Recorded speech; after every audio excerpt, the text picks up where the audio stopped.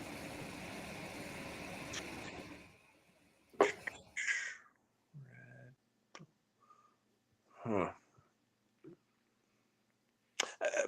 Now I'm in my Dominique Wilkins. I just thought of one that I don't know if I would have counted, but I'd give you if you named it. What's that? Stanford. Oh, Cardinal. Yeah.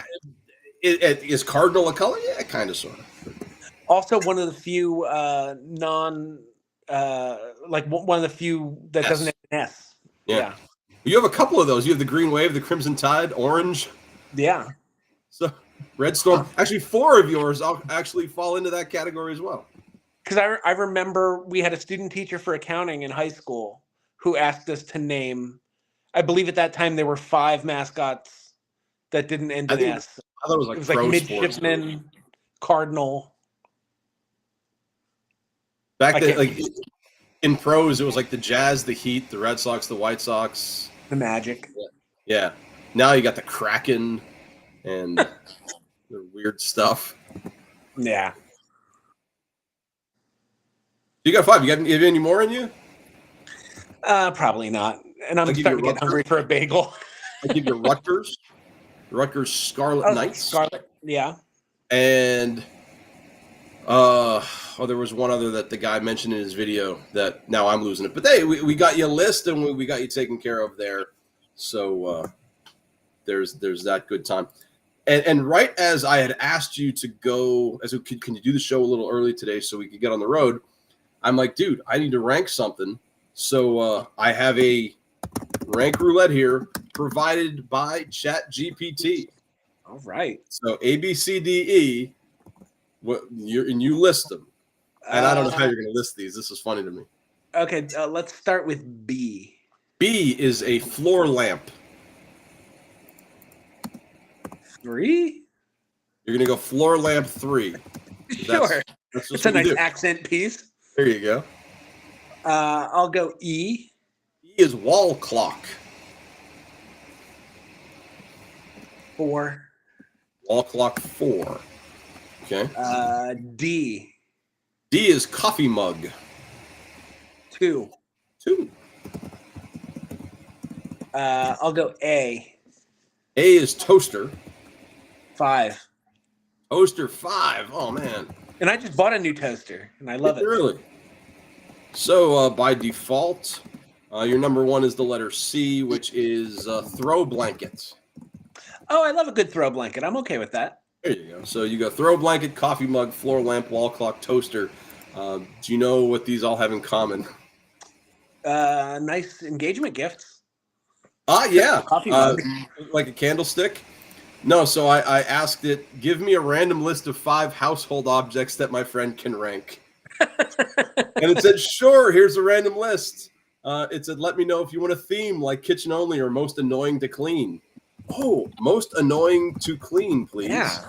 So let's see what it comes up with. The most annoying list to clean. The ceiling fan.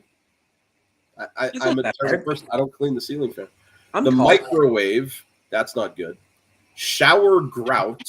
Oh, yeah, that's terrible. And shower grout is the 3rd one on its list. You chose that would have been the last one for you. You would have not because you chose B first. So you would have microwave. Blinds and an air fryer. I don't even have an air fryer, so I can't tell you. I keep thinking about getting an air fryer. My mother-in-law has an air fryer, and it's okay. It's fine. I don't make a ton of fried foods though. Same. I mean, I've been eating a lot of pasta and baked chicken. Yeah, I make a lot of baked chicken, a lot of fish. Trying to cut red meat and fried foods out. We're at that age where we forget things on the podcast and we try to eat healthy. Yeah, a lot of brain, a lot of roughage. Didn't help me on Thursday. Thursday there was a track meet, and I'm a track official. I don't know if you knew this. I officiate track. I stick the stick in the ground for the shot put, the discus, and the javelin. I can't tell you how much I dislike the javelin. There's so much running. It's so far. Like shot put is easy. 2 steps and I'm done. Also, 20 years ago, when I was at the newspaper, we had a kid who took a javelin to the neck. Yeah. Well, it's He wasn't watching where he was going and just. The coach and the PIAA official, like we have to be like 600 feet away, but then I've got to run 600 feet to put the stick in the ground. So, but anyway, so Thursday we were bad people and we ate McDonald's. So that's I haven't had McDonald's in forever. You're not missing out. You're not missing out. Not my favorite. Not my Taco favorite. Bell. Oh, I haven't had Taco Bell in forever either, but I love me some Taco Bell. Jen loved Taco Bell. So when we were in college, you and I, Jen was a couple years later. There was a Sunday special at the IUP Taco Bell. Each taco was 10 cents. I mean, you go with $1 and you'd come back really and eat sick. Like a king. Come back really sick, but that was almost as good as the Chinese buffet that we would go to on Sundays. We would show up when they opened at 10, and sometimes we wouldn't leave till 2. Because we'd go do some homework, and like, I'm gonna go get another plate. We'd get like 7 or 8 plates for the $6 that they charged you. Yeah, we used to hit up the Chinese buffet, like right off of campus, like right where you get on Route 11. I would just like eat my body weight in sweet and sour chicken. Oh no, I was a big General Tso guy, and the beef and broccoli I like a lot, but that's.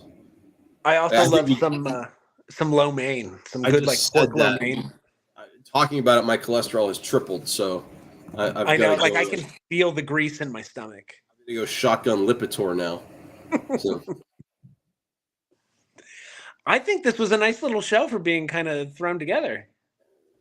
Well, I mean, it's a week late, so the cool things that are now out in the ether, you know, our baseball picks and our fictional baseball team. So the clock is now running on the next thing for us to draft, which we'll start thinking about it like Wednesday. We'll come up with, I was going to say Thursday, but sure. And by then, I'm sure the Dodgers will have 13 wins and 1 loss, and we'll see if ESPN talks about them, which they probably won't. Well, 1 week closer to the draft. Yeah, I was going to say we can have our mock draft. We can draft instead of drafting fictional things. We can go back and forth the top 10, how we think they're going to fall. So I still think Abdul Carter is the best player in this draft. I heard this on the radio, and here's what worries me about Abdul Carter. He didn't do the NFL Combine, and he didn't do his pro day at Penn State. Right. So what is he trying to avoid? Is he still hurt? That when you're drafting somebody 2 overall and you're giving them, that kind of contract, you can't miss. You can't miss on a top 5 pick, and be successful. So I think he's the best talent. I mean, shucks, what he did in the playoffs with 1 arm, was incredible. But if he's hurt, that's a concern. If I'm Cleveland, I'd probably still draft him because I'm Cleveland. But right, that's where my. But we'll see next week. So you get up there, you prepare. Yes, we'll do our homework, and then we can talk about the draft next week. And I'll tell you what. You know what? Just so you can do even better homework. Number and color. We'll figure out who is the top pick now. We'll get another thing too. 4 black. So here's 4, and it's red. So I've got the top pick next week. So I have to deal with Tennessee. I get the easy job. Thanks to, in 1791, the Bill of Rights. Oh, hey, one of our old favorites there. So 10 of my favorite men. I will pick the odds. You will pick the evens, which means you pick number 10 for the Bears. Don't mess it up. Oh, I'm on it. They're going to pick Jack Parkman, I think. Clubhouse cancer. Wrong sport. Which I think if we're going back to our draft, if we drafted managers, are you taking anybody but Lou Brown? I either take Lou Brown or Buttermaker from Batman. I think Buttermaker is the other choice. You know what though? Are you going to take Lou Brown? Yeah, probably. I think I want the manager from the Japanese team in Mr. Baseball. Oh, sure. I like him, and I Ran a like tight ship. yeah. So I'm gonna go with him. So I think Lou Brown's the easy number one. Right. Great manager, knows how to handle young pitchers, and he can get you a deal on some white walls. Yeah, yeah. And my guy is more of a Zen. He's like the Phil Jackson style baseball coach who Yeah. has Order. an in with the upper administration if his daughter is still running payroll or whatever, who might be able to distract Jack Elliott a little bit. That's right. Jack Elliott has a little sexy times with the manager's daughter, doesn't he? Well, yeah, a little thing. So that's a movie I haven't thought about in 30 years. I saw that movie with Sammy Marollo in 1992 at the old Churchill Cinema. It's a great movie. So there we go. We'll see what the people think of our team. You know what I'm going to do next week? Our team is going to play a 7-game series on ChatGPT. Obviously, we need to do that. We're going to see what they say. 7-game series, neutral field, all 7 games. We'll go from there. So a little something to look forward to for next week. And yeah, Tim, have a great rest of your weekend. I'm going to hit the road, and we're going to see. I think I told you this off camera, but we'll let the world know. The Salt, SALT, some local theater group, which I now, since I'm shouting them out, I need to get it right. It's just Salt Performing Arts. It stands for something, and it doesn't say on their Facebook page, so it's whatever. They're performing The Little Mermaid, and from what I hear, they're doing it underwater, like on stage underwater. I would like, if you can arrange it, a picture of just like the set design, like before the show or after. I think my sister-in-law actually has one. I will. I'll text you stuff that you could see it. Yeah, absolutely, like a wild concept, and all of the characters have like 1980s tie-ins. So like Ariel, I think, is Cyndi Lauper. Ursula is Madonna. So like they're doing their little twist on A Little Mermaid. So that's going to be a good time. I'm going to go check that out. So they're doing characters in character. Yeah, it's wild stuff. Out of the box, kind of like you drafting Omar Epps. I dig it. Well, I hope it's a good show. They put on good stuff, so it'll be a good time. So that's where I will be headed, and we'll see you next week for another edition of Soup and Meatballs. Until then, I'm Max, and he's Tim.